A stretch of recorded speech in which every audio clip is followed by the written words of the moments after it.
तो इनको खूब दारू पिलाना है, मदिरा मांस खिलाना है।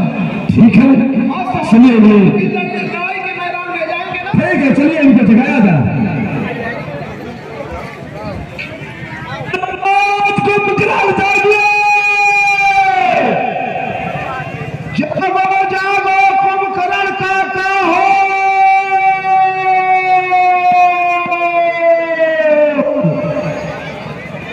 जागो जागो कुंभकर्ण काका हो।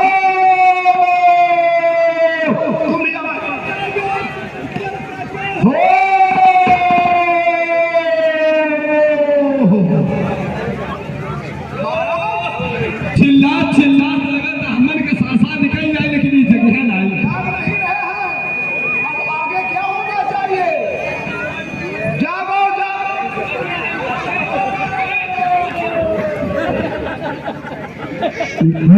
कुंभकर्ण बड़ा अफसोस के बाद